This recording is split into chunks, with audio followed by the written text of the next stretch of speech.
Meaning of integration. Integration.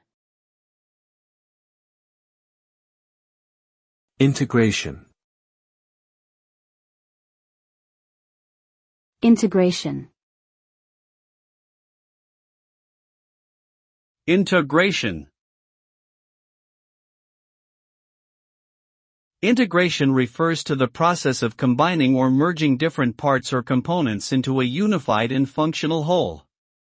In various fields, such as mathematics, engineering, and computer science, integration often involves bringing together different elements or subsystems and making them work seamlessly together to achieve a specific goal or objective.